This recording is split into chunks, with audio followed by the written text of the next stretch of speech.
ഹൃദയം തകർന്നൊരു നാൾ യേശുവേ നിന്നെ വിളിച്ചു, കരുത്തേകും നിൻ കരം എൻ തോളിൽ പതിച്ചു, ദുഃഖം മറന്നു.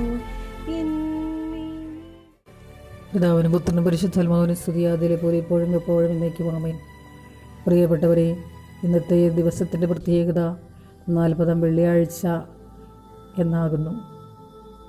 സഭ ക്രമീകരിക്കപ്പെട്ടിരിക്കുന്ന വിശുദ്ധ ദിവസം പാകൽ ക്രിസ്തായിൽ പരീക്ഷിക്കപ്പെട്ട യേശു കർത്താവ് 40 രാവും 40 പകലും ഉപവസിച്ചു കഴിഞ്ഞപ്പോൾ പാകൽ ക്രിസ്ത പ്രലോഭകനായി പരീക്ഷകനായി കർത്താവിൻ്റെ സന്നിധിയിൽ വരുന്നതും അവനുമായിട്ട് സംവദിക്കുന്നതും അവനെ തോൽപ്പിക്കുന്നതുമാണ് ഈ ഭാഗത്തിലെ പ്രത്യേകമായ വിവക്ഷ എന്ന് പറയുന്നത്. ഈ പ്രബോധനം വിശുദ്ധ എവൻഗേലിയൻ ഭാഗത്തും വിശുദ്ധ മത്തായി 4:1 മുതൽ 11 വരെയുള്ള വചനങ്ങളിലും പ്രഭാത വായനയിലും ഉൾപ്പെടുത്തിയിരിക്കുന്നു. കൂടാതെ സന്ധ്യാ പ്രാർത്ഥനയിൽ വിശുദ്ധ ലൂക്കോസ് 4:1 മുതൽ 13 വരെയുള്ള വചനങ്ങളുമാകുന്നു.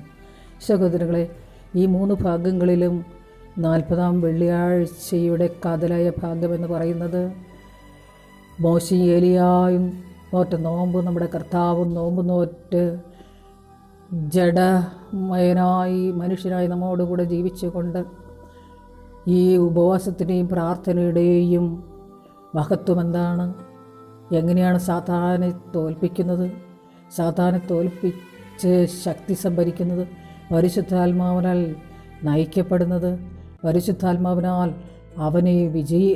അവൻ്റെ മുമ്പിൽ തോറ്റുപോകാതെ വിജയം വരിക്കുന്നത്, എല്ലാമാണ് ഇതിൽ പ്രത്യേകമായ പ്രബോധനം എന്ന് പറയുന്നത്. സഹോദരങ്ങളെ, ഒന്നാമതായിട്ട് അവൻ പരീക്ഷിക്കുന്നത് കർത്താവ് വിശന്ന് ഇരിക്കുകയാണെന്ന് അവൻ മനസ്സിലാക്കുകയാണ്. അവൻ ശരിക്കും ആ മലപ്രദേശത്ത് ആ മലമുകളിൽ ഇരുന്നു കൊണ്ട് അവൻ 40 ദിവസം കഴിഞ്ഞപ്പോൾ വിശന്നു അവൻ ക്ഷീണിതനായി കാണുന്നുണ്ട്. അവൻ വളരെ ബലം നശിച്ചവനായി, ശരീരത്തിൽ വളരെ ക്ഷീണം അനുഭവിക്കുന്നവനായി അവൻ കാണുന്ന സമയത്താണ് അവൻ അടുക്കൽ വരുന്നത്. നിനക്കിപ്പോൾ നന്നായിട്ട് വിശക്കുന്നുണ്ടല്ലേ, ഇതാ ഈ കല്ലുകൾ, നീ ദൈവപുത്രനല്ലേ, ഈ കല്ലുകൾ അപ്പമാകുവാൻ പറഞ്ഞാൽ അത് അപ്പമാകില്ലേ, നിനക്ക് വിശപ്പകറ്റാൻ പറ്റുകയില്ലേ എന്നൊക്കെയാണ് അവൻ ചോദിക്കുന്നത്. അങ്ങനെ അവൻ പ്രലോഭകനായി കടന്നു വരുമ്പോൾ ബാക്കി 3-4 തിരുവചനങ്ങളിൽ യേശു ഉത്തരമായി അവനോട് പറയുകയാണ്, മനുഷ്യൻ ജീവിക്കുന്ന അപ്പം കൊണ്ട് മാത്രമല്ല, പിന്നെയോ ദൈവത്തിൻ്റെ വചനത്തിൽ നിന്ന് പുറപ്പെടുന്ന എല്ലാ വചനം കൊണ്ടും അത്രേ എന്ന് എഴുതപ്പെട്ടിരിക്കുന്നു എന്ന് പറഞ്ഞ് അവനെ ലജ്ജിപ്പിക്കുകയാണ്. സഹോദരിയുടെ നമ്മുടെ അടുത്തും പ്രലോഭകനായി കടന്നു വരുമ്പോൾ, വിശന്ന് വലഞ്ഞിരിക്കുമ്പോൾ, ക്ഷീണം ഉറ്റിരിക്കുമ്പോൾ, പ്രാർത്ഥനയിൽ നിന്ന്, ആരാധനയിൽ നിന്ന്, വിശുദ്ധ ജീവിതത്തിൽ നിന്ന് ഒരു നിമിഷം നമ്മൾ വഴുതിപ്പാറി പോകുന്ന സമയത്ത് പിശാച് പ്രലോഭകനായി ആ ഫോൺ സിസ്റ്റത്തിലൂടെയും പല മായ കാഴ്ചകളിലൂടെയും ലോക അരൂപിയിലും നമ്മളെ പ്രലോഭിപ്പിച്ചു കൊണ്ടുപോകുമ്പോൾ നമ്മൾ വീണു പോകരുത്, താണു പോകരുത്. നമ്മൾക്ക് എന്താണ് ചെയ്യാനുള്ളത്? കർത്താവിൻ്റെ വചനത്തിൽ ഉറച്ചു നിൽക്കണം. കർത്താവിൻ്റെ വചനം നമ്മുടെ ഹൃദയത്തിലുണ്ടായിരിക്കണം. നമ്മുടെ ഹൃദയത്തിൻ്റെ അന്തരാളത്തിൽ കർത്താവിൽ നിന്ന് വചനം പുറപ്പെടണം. വചനം ജഡം ധരിക്കുകയാണ്, അത് ജീവനും ചൈതന്യമുള്ളതാണ്. എല്ലാ രീതിയിലും പിശാചിനെ തോൽപ്പിക്കുന്ന ഒരു വജ്ര ആയുധമാണ് കർത്താവിൻ്റെ വചനം. അത് സൗഖ്യപ്പെടുത്തുന്ന വചനം, സ്വാതന്ത്ര്യം നൽകുന്ന വചനം, ബന്ധനത്തിൽ വിമുക്തി നൽകുന്ന വചനം, പിശാചിനെ തോൽപ്പിക്കുന്ന വചനം, പിശാചിനെ ബഹിഷ്കരിച്ച് അവനെ ലജ്ജിപ്പിക്കുന്ന വചനമാണ്. കർത്താവ് ഇങ്ങനെ ഇതാ വചനം കൊണ്ട് ജീവിക്കും. അപ്പം മാത്രമല്ല, ദൈവത്തിൻ്റെ വചനം കൊണ്ട് ജീവിക്കും. അതാണല്ലോ കർത്താവ് ചെയ്തത്. 40 ദിവസം മുഴുവനും രാവും പകലും ഭക്ഷണമോ പാനീയമോ ഇല്ലാതെ അവൻ ജീവിച്ചില്ലേ? അവൻ കർത്താവുമായി, ദൈവവുമായി, പിതാവാൻ ദൈവവുമായി, വചനവുമായി ബന്ധപ്പെട്ടിരുന്നു കൊണ്ട് അവൻ വിശപ്പറിഞ്ഞില്ല, ദാഹമറിഞ്ഞില്ല, ക്ഷീണം അറിഞ്ഞില്ല. ഇതാണ് ഉപവാസത്തിനെയും പ്രാർത്ഥനയുടെയും ആ ഒരു ദൈവാനുഭവം എന്ന് പറയുന്നത്. വീണ്ടും അവനെ പിശാച് പരീക്ഷിക്കുന്നത് എങ്ങനെയാണെന്ന് അറിയാമോ നിങ്ങൾക്ക്? അവനൊരു വിശുദ്ധ നഗരത്തിലേക്ക് കൊണ്ടുപോയിട്ട് പറയുകയാണ്, ഒരു ദൈവാലയത്തിൻ്റെ അഗ്രത്തിനുമേൽ അവനെ അവനെ വിളിച്ചുകൊണ്ട് പോകുകയാണ്. എങ്കിൽ താഴോട്ട് ചാടുക, ഈ മലയുടെ മുകളിൽ നിന്ന്, ഈ ഉത്തുംഗ ശൃംഗത്തിൽ നിന്ന്, ഇതാ നീയാണല്ലോ നിന്റെ സൃഷ്ടാവെന്നൊക്കെ പറയുന്നത്, നിനക്ക് സാധിക്കില്ലേ? നീ താഴോട്ട് ചാടിയാലും നിനക്കൊന്നും സംഭവിക്കില്ല. അവൻ തൻ്റെ ദൂതന്മാരോട് കൽപ്പിക്കുമെന്ന് വചനത്തിലുണ്ടല്ലോ. നിന്റെ കാൽ തട്ടാതെ അവർ സൂക്ഷിക്കുമല്ലോ. നിനക്ക് ചാടാൻ പാടില്ലേ എന്ന് ചോദിക്കുന്നു. അന്നേരം എന്താണ് യേശു അവനോട് പറയുന്നത്? അവൻ പറയുകയാണ്, നിന്റെ ദൈവമായ കർത്താവിനെ പരീക്ഷിക്കരുത് എന്ന് എഴുതപ്പെട്ടിട്ടുണ്ടല്ലോ എന്ന്. സഹോദരങ്ങളെ, യേശു ഇവിടെ എത്ര ഉത്തുംഗ ശൃംഗത്തിൽ നിന്നാലും, എത്ര മലയുടെ മുകളിൽ നിന്നാലും, ദൈവാലയത്തിൻ്റെ അഗ്രത്തിൽ നിന്നാലും അവന് മാലാഖമാർ നയിക്കപ്പെട്ട്, പരിശുദ്ധതലമ സംവഹിക്കപ്പെട്ട്, മേഘത്താൽ സംവഹിക്കപ്പെട്ട് അവനൊരു പോറമേൽക്കാതെ അവന് ചാടുവാൻ കഴിയും. സഹോദരങ്ങൾ, ഇത് തിരിച്ചറിഞ്ഞുകൊണ്ടാണ് പിശാചവനെ പരീക്ഷിക്കുന്നത്. ഇവൻ പറയുകയാണ്, നിന്നെ അവർ ദൂതന്മാരോട് കൽപ്പിക്കും, നിൻ്റെ കാലൊന്നും തട്ടിപ്പോകയില്ല എന്ന് പറയുന്നു. നീ എൻ്റെ ദൈവമായ കർത്താവിനെ പരീക്ഷിക്കരുത്. അവൻ അങ്ങനെ ആവശ്യപ്പെടുകയില്ല, ദൂതന്മാരോട് ആവശ്യപ്പെടുകയില്ല. ഇതാ കർത്താവ് പൂർണ്ണ മനുഷ്യനായി ഈ ലോക ജീവിതത്തിൽ എങ്ങനെയാണ് ശക്തി സംഭരിക്കേണ്ടത്, എങ്ങനെയാണ് പിശാചിനെ തോൽപ്പിക്കേണ്ടത് എന്നുള്ള ഒരു വിദ്യാലയത്തിൻ്റെ പാഠശൈലിയിലായിരുന്നു അവൻ. അതിൽ നിന്ന് അവൻ പൊന്നൂര് ഉരച്ച് ശോഭിക്കുന്നത് പോലെ അവൻ പുറത്തു വന്നിരിക്കുകയാണ്. ഒരു പരിശുദ്ധനായി, വിശുദ്ധനായി അവൻ പുറത്തു വന്നിരിക്കുകയാണ്. ഒരു രത്നക്കല്ലായി അവൻ പുറത്തു വന്നിരിക്കുകയാണ്. അവനൊരിക്കലും ദൈവത്തെ പരീക്ഷിക്കുകയില്ല എന്ന് അവൻ പറഞ്ഞു. വീണ്ടും മൂന്നാമതും പിശാച് അവനെ പരീക്ഷിക്കുന്നത് എങ്ങനെയാണെന്ന് നിങ്ങൾക്കറിയാമോ? നീ വീണ് എന്നെ ഒന്ന് നമസ്കരിച്ചാൽ മതി, ഈ ലോകവും ഈ ലോകത്തിൻ്റെ എല്ലാ സർവ്വരാജ്യങ്ങളും അവൻ്റെ മഹത്വവും എൻ്റേതാണ്, നീ എന്നെ ഒന്ന് വന്നിച്ചാൽ മതി.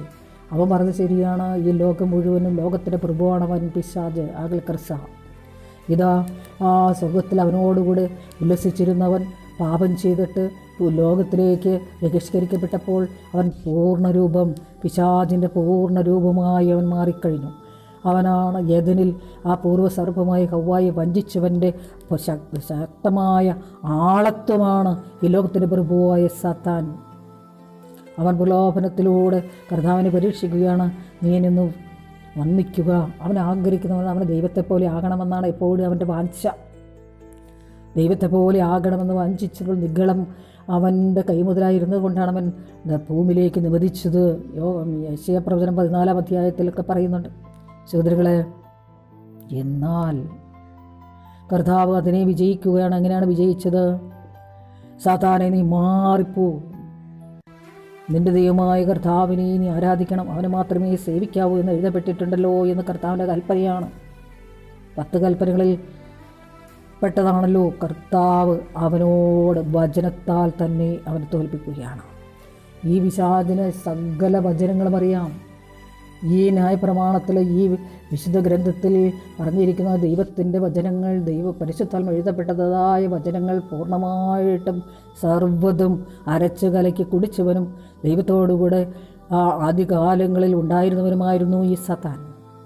പാപമൂലമാണ് നിവേദിക്കപ്പെട്ടത്. സഹോദരങ്ങളെ, എന്നുമാത്രം വചനങ്ങൾ അവന് കാണാപാഠമാണെങ്കിലും അവൻ അത് വെച്ച് അതേ രൂപത്തിൽ തന്നെയായിരിക്കും മായാ കാഴ്ചകളുമായി വെളിച്ചദൂതൻ്റെ വേഷവും കെട്ടിക്കൊണ്ട് നമ്മുടെ അടുത്തേക്ക് പരീക്ഷണമായിട്ട് വരുന്നത്. നമ്മുടെ ധ്യാനങ്ങളും ധ്യാന പ്രസംഗങ്ങളും നമ്മുടെ കേൾവികളും നമ്മുടെ എല്ലാ ഇടപെടലുകളും നമ്മൾ വഞ്ചിക്കപ്പെടാതിരിക്കാൻ, സത്യദൈവത്തെ തിരിച്ചറിയുവാൻ വിവേചനത്തിൻ്റെ വരം നമ്മൾ നേടിയേ പറ്റുകയുള്ളൂ. കർത്താവിന് ആ വലിയൊരു കാഴ്ചപ്പാട്, ദർശനം, ദാനങ്ങൾ കർത്താവിൽ നിറഞ്ഞു നിന്നിരുന്നു.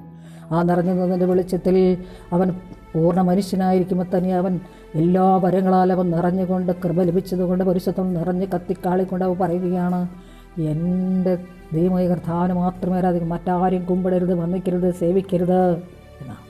നമ്മൾ മറ്റാരുടെ അടുത്ത് കുമ്പിടുകയോ സേവിക്കുകയോ ചെയ്യരുതേ. നമ്മുടെ കർത്താവിന് മുമ്പിൽ നമ്മുടെ കർത്താവിൻ്റെ കുരിശിൻ്റെ മുമ്പ് ഉണ്ടല്ലോ, അവരുടെ ഉൾപ്പെട്ടിൽ നിന്ന് ഇതാ കരം വിരിച്ച് പ്രാർത്ഥിച്ച് സ്വർഗത്തിലേക്ക് കണ്ണുകൾ ഉയർത്തി മനം കലങ്ങി ചങ്കത്തടിച്ച് യേശു കർത്താവ് ഇതാ ആ മലമുകളിലേക്ക് പോയി തൻ്റെ പിതാവുമായിട്ട് സംസർഗം ചെയ്തതുപോലെ തന്നെ അവൻ ഉപസിക്കാനും പ്രാർത്ഥന കടന്നു പോയതിൽ തന്നെ നമ്മളും ഓരോ നിമിഷവും 24 മണിക്കൂറുണ്ടെങ്കിൽ അതിൽ 1 മണിക്കൂറെങ്കിലും മാറ്റി തിരിഞ്ഞുകൊണ്ട് കർത്താവിൻ്റെ സന്നിധിയിൽ ഏകാഗ്രമായിട്ട് ഇരിക്കുന്ന ഒരവസ്ഥയിലേക്ക് കടന്നു വരുമ്പോൾ ഇതാ പരിശുദ്ധാത്മാവ് നമ്മൾ നിറയുകയും നമ്മൾ വചനത്താൽ സാത്താനെ തോൽപ്പിക്കുകയും ചെയ്യും. ഇതിനുള്ള ഭാഗ്യം നമുക്ക് ലഭിക്കുവാൻ വേണ്ടി നമുക്ക് പ്രാർത്ഥിക്കാം.